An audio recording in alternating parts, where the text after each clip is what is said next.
ثم جعلناك على شريعة من الأمر فاتبعها ولا تتبع أهواء الذين لا يعلمون. Apakah petunjuk kita lebih baik daripada petunjuknya Rasulullah sallallahu alaihi wasallam? Bukankah dari kandungan makna syahadat anna Muhammadan Rasulullah adalah alla na'budallah illa bima syara', agar kita tidak beribadah kepada Allah kecuali dengan apa yang telah diberikan contoh oleh Nabi sallallahu alaihi wasallam? Bukankah dari kandungan makna syahadat anna Muhammadar Rasulullah ada menjadikan beliau sebagai suri toladan? Nah, kalau sudah ada suri toladan dari beliau setelah salat 5 waktu, kenapa kita meneladani selain beliau? Ya kan? Sudah ada. Ya. Taruhlah kita mengalah misalkan dengan alasan ya tidak mesti sesuatu yang belum dilakukan oleh Rasulullah kalau dilakukan setelah beliau itu bid'ah. Ya, ini kaidah ini bisa benar bisa salah. Andai kata kita mengalah, baik. Nah, sekarang sudah ada dari Nabi. Mana yang baik? Yang buat kita ambil apa yang telah ada dari Nabi atau kita ambil dari selain Nabi? Hah? Jelas kan?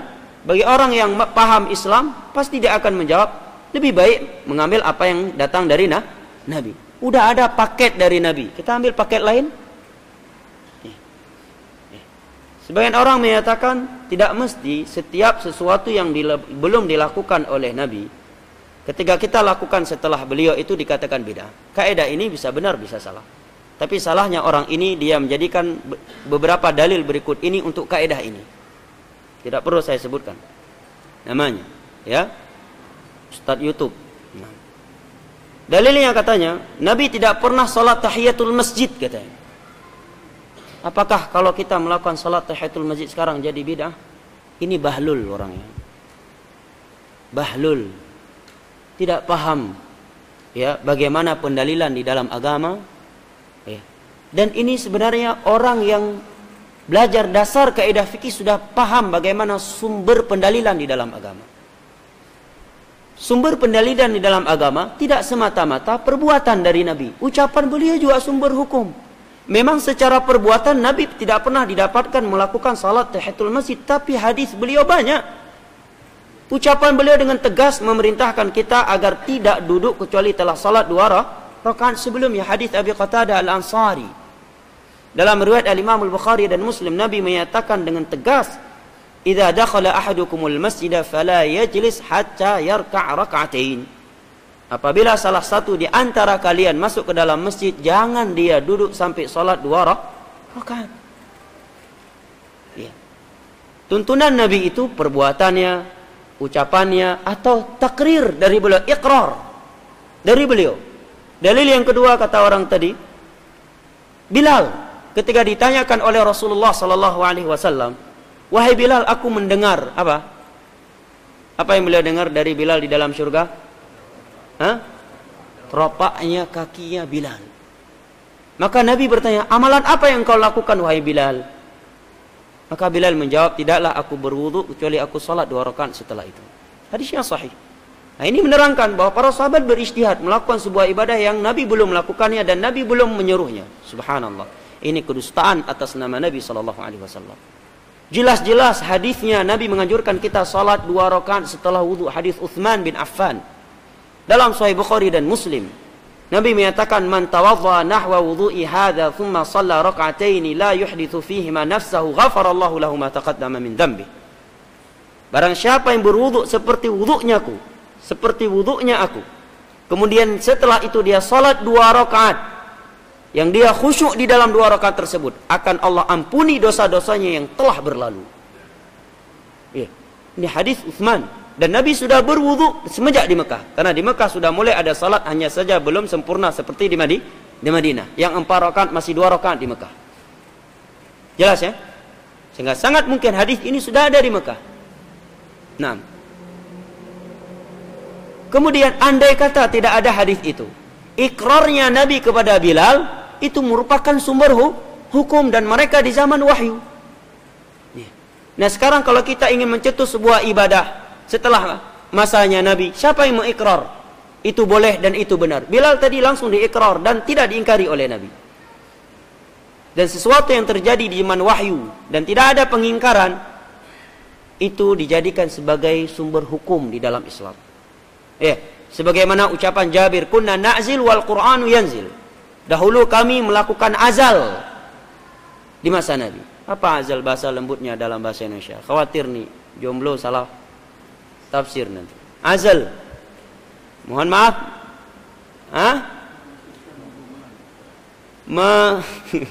saya nggak tahu bahasa lembutnya apa ini. Mengeluarkan, mohon maaf, mani di luar. Apa bahasa lembutnya? Ada orang yang menerjemahkan tembak luar katanya. Allah musta'an. Ya, al-muhim seperti itu ya. Saya bahasakan demikian, khawatir nanti ada yang jadikannya multi tafsir. Ya, kata Jabir, bukan onani ya ikhwan. Artinya melakukan hubungan bersama istri, tapi mohon maaf, maninya dikeluarkan di luar. Makanya saya bilang tadi, apa bahasa lembutnya? Dan sampai saya terjemahkan bahasa umum, ditafsir enggak sama jomblo nanti. Ya. Taib, kata Jabir bin Abdullah, kami melakukan azal dan Al-Quran masih turun saat itu. Kata para ulama, ini menerangkan bahwa para sahabat berhujjah dengan sebuah kejadian yang terjadi di masa wahyu dan tidak ada pengingkaran dari Allah dan Rasulnya. Bahwa itu perkara yang benar. Karena kalau itu tidak benar, pasti akan turun pengingkaran dari Al-Quran atau pengingkaran dari Nabi SAW. Nah, Nabi mengikrarkan Bilal. Nah, sekarang kalau anda melakukan sebuah ibadah setelah masa Nabi, siapa yang mengikrar? Ikrar siapapun, tidak ada yang menjadi hujah dalam Islam selain ikrarnya Nabi. Hanya ikrarnya Nabi yang menjadi sumber hukum dalam Islam. Nah, perbuatan Bilal tadi sudah diikrar oleh Nabi. Dan ikrar bagian dari hadis. Oleh karena itu Imam Ibnu Hajar dan ulama yang lain yang membahas kaidah hadis, mereka mendefinisikan hadis adalah ma udhifa ila an-nabiy sallallahu alaihi wasallam min qaulin aw fi'lin aw taqririn aw sifatin khalqiyatin aw khuluqiyatin. Hadis itu adalah sesuatu yang dinisbatkan kepada Nabi. Apakah itu ucapan, perbuatan, takrir, ikrar, ataukah sifat akhlak atau sifat bentuk tubuh beliau? Itulah hadis. Jelas ya? Jadi dari sisi mana hadis itu bisa dijadikan dalil untuk melakukan perbuatan bid'ah? Dalil yang lain yang sering digunakan hadis dalam Sahih Bukhari dari Abu Hurairah bahwa ada seorang sahabat Nabi di medan perang. Setiap kali beliau salat dan mengakhiri bacaan dari rakaat salatnya itu dengan surat Qul Huwallahu Ahad. Setelah membaca sebuah surat atau sebagian ayat Al-Quran setelah Al-Fatihah. Maka pulangnya mereka kepada Nabi, mereka ceritakan kepada Nabi bahwa sahabat ini melakukan demikian. Dan mereka tidak melihatnya dari Nabi sebelumnya. Maka Nabi berkata kepada mereka, coba tanyakan kepada dia, apa dasar dia? Kenapa dia melakukannya? Kemudian dia menyatakan, karena aku cinta kepada surat ini. Maka Nabi pun mengikrarnya. Katanya di sini boleh melakukan sebuah ibadah sebelum ada tuntunan dari Nabi. Kita katakan ini di zaman wahyu. Dan ini ada ikrar dari Nabi. Nabi mendiamkannya. Nabi tidak mengingkarinya. Sedangkan di masa kita, siapa yang bisa mengikrarnya? Nabi telah meninggal dan zaman wahyu telah putus, telah sempurna, dan agama pun telah sempurna. Jelas ya? Ya. Terkadang sebagian orang ketika membawa dalil seakan-akan ilmiah.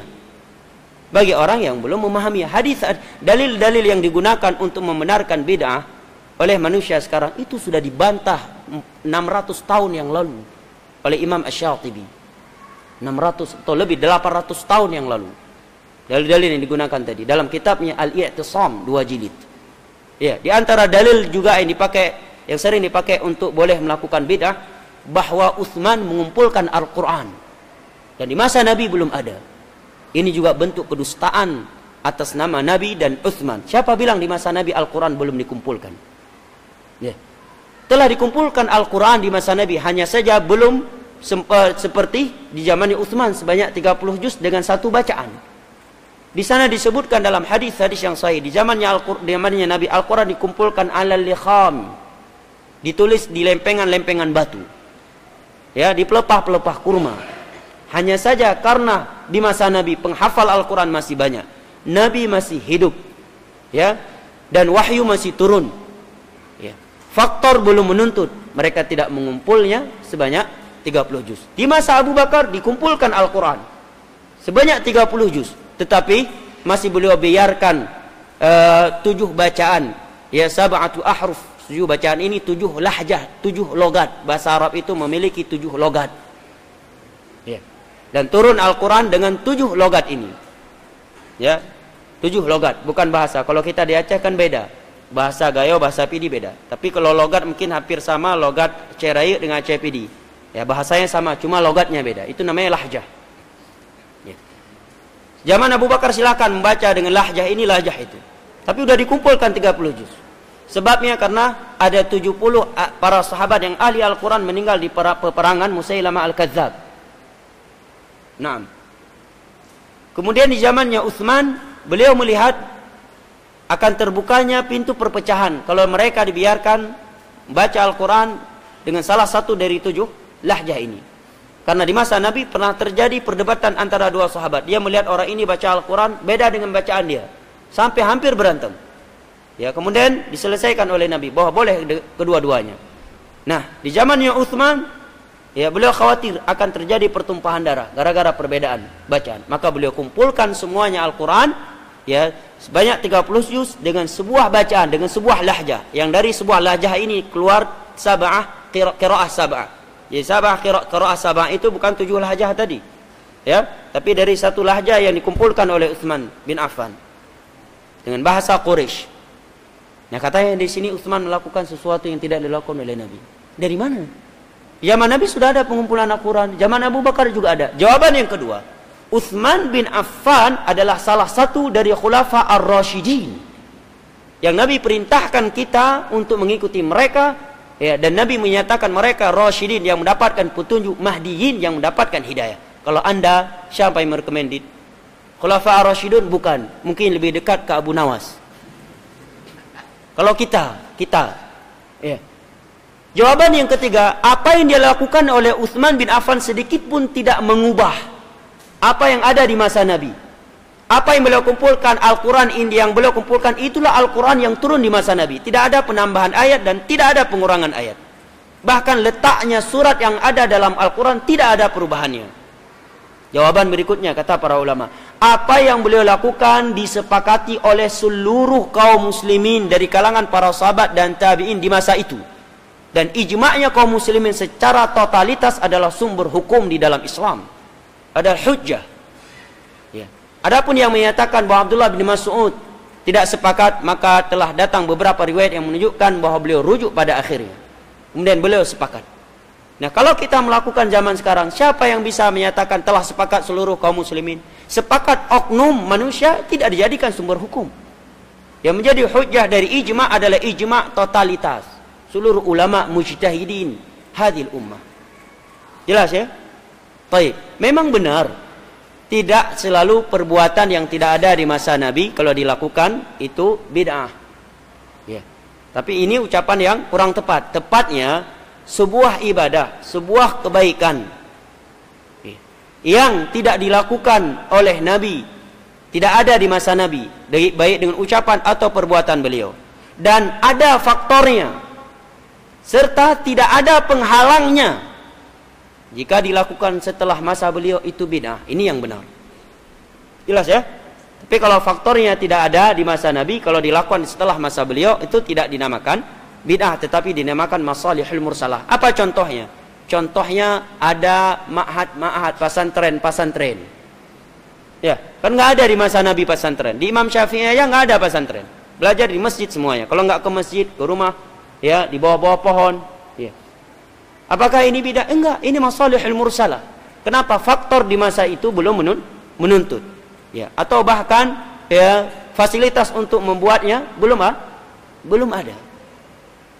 Dan dengan adanya pesantren, seorang bisa belajar agama tanpa mengubah-ubah isi agama. Contoh yang berikutnya, menarik garis saf supaya saf menjadi lurus. Di masa Nabi kan tidak ada garis saf. Zaman kita dibuat garis ini. Apakah ini buah? Tidak. Walaupun tidak ada di masa Nabi. Kenapa? Karena faktornya tidak ada di masa Nabi. Apa faktor kita membuat garis saf? Agar safnya lurus. Faktornya apa? Karena kebanyakan jamaah salat di masa sekarang tidak perhatian lagi untuk shaf jamaah. Sedangkan di masa Nabi nggak ada faktor ini. Seluruh para sahabat Nabi punya perhatian terhadap lurusnya shaf, sehingga mereka tidak perlu menarik garisnya shaf, mereka sudah meluruskan shaf. Maka jika dilakukan setelah masa Nabi, ini tidak dinamakan bid'ah, tetapi ini masuk ke dalam masalihul mursalah. Jelas ya?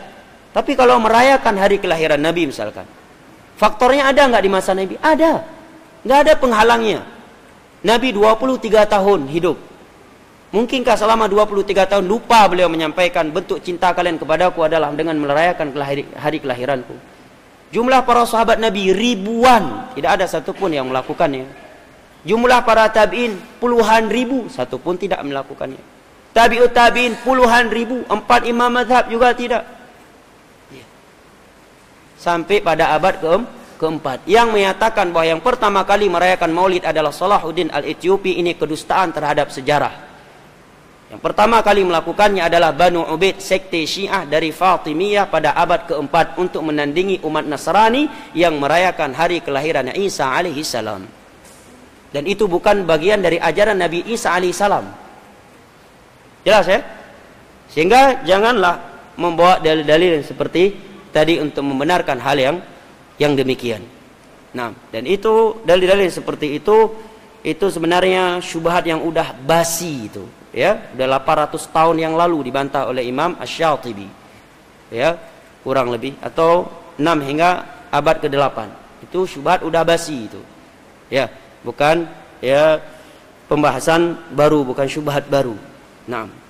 وما أرسلنا من قبلك إلا رجالا نوحي إليهم فاسألوا أهل الذكر إن كنتم لا تعلمون بالبينات والزبر وأنزلنا إليك الذكر لتبين للناس ما نزل إليهم ولعلهم يتفكرون أفأمن الذين مكروا السيئات أن يخسف الله بهم الأرض أو يأتيهم العذاب من حيث لا يشعرون أو يأخذهم في تقلبهم فما هم بمعجزين أو يأخذهم على تخوف فإن ربكم لرؤوف رحيم.